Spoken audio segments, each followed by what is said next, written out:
Hello aunty ചേട്ടാ, ഷറഫുദ്ദീനാണ് actor. Sharafuddin പറയൂ. Anti ചേട്ടാ, എനിക്ക് ലാലിനോടൊന്ന് സംസാരിക്കാൻ പറ്റും? ലാൽ സാറിന് ഇപ്പൊ കൊടുക്കാലോ, ഇപ്പൊ കൊടുക്കാം. ലാൽ സാറ് നമ്മുടെ ഷറഫുദ്ദീൻ, ആർട്ടിസ്റ്റ് ഷറഫുദ്ദീൻ. ഹലോ, ആരാണ്? ലാലേട്ടാ, ഞാൻ ഷറഫുദ്ദീനാണ് ആക്ടർ. ഷറഫുദ്ദീൻ പറയൂ മോനെ, എന്താ കാര്യം? എന്താണ് ഞാൻ വിളിച്ചത്?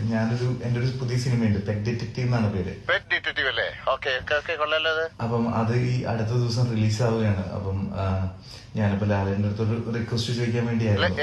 എന്താണ് റിക്വസ്റ്റ്? എന്തുകൊണ്ട് ചോദിക്കാലോ? ഞാനത് കുറെ കഷ്ടപ്പെട്ട് എന്റെ കയ്യിലുള്ള എല്ലാം ഇട്ടിട്ടാണ് ഈ സിനിമ ചെയ്യുന്നത്. അല്ല, ആന്റണി ഞാനും അങ്ങനെയൊക്കെ തന്നെയല്ലേ മോനെ. ഇതിൽ എന്ത് വ്യത്യാസമാണുള്ളത്? അതെ ലാലേട്ടാ, അല്ല നിങ്ങൾ കാര്യം പറയൂ, എന്താണ്? എനിക്കിങ്ങനെ എന്താ പറയാ, അപ്പൊ ലാലേട്ടാ, ഞാനിപ്പോ 10-ാം തീയതിയാണ് പ്ലാൻ ചെയ്തത്. 10-ാം തീയതി എന്താണ്? അതേ ദിവസം തന്നെയാണ് ലാലേട്ടാ രാവണപ്രഭു റിലീസ് ആവുന്നത്. അതെ, രാവണപ്രഭു 4K-ലാണ് റിലീസ് ആവുന്നത്. അതെ. അപ്പം എനിക്ക് ഒരു ഇതെന്ന് വെച്ചാല്, അല്ല മോനെ എന്താന്ന് വെച്ചാ പറഞ്ഞോളൂ. ഇങ്ങനെ ഡിലേ ആക്കുന്നത് എന്തിനാണ്? ഞാൻ പറയാം. ലാലേട്ട, ശരിക്കും ഒരു ലാലേട്ടനെ പോലും എനിക്ക് ഇത് ചെയ്യാൻ പറ്റില്ല. അപ്പോഴാണ് 2 ലാലേട്ടൻ വരുന്നത്. അല്ല അത് ഞാനല്ലല്ലോ മോനെ, രഞ്ജിത്ത് ഡയറക്ട് ചെയ്തു, ഞാൻ അഭിനയിച്ചു. ഈ കരിമയൊക്കെ അഴിഞ്ഞു കിടക്കുന്ന എന്റെ നെഞ്ചത്താണ് ലാലേട്ട. അത് കൊല്ലല്ലോ മോനെ. എവിടെയാണ്?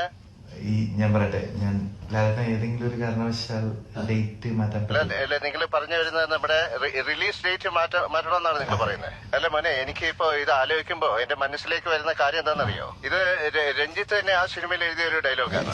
അത് ഏകദേശം ഇങ്ങനെയാണ് പറയാ: ഇത് ഞാൻ ജയിക്കാൻ വേണ്ടി മാത്രം കളിക്കുന്ന ഒരു കളിയാണ് മോനെ. അതെ, അല്ല, മനസ്സിലായില്ലേ മോനെ? മനസ്സിലായി. ക്ലാരിറ്റി. ഓക്കെ മോനെ. Line cut.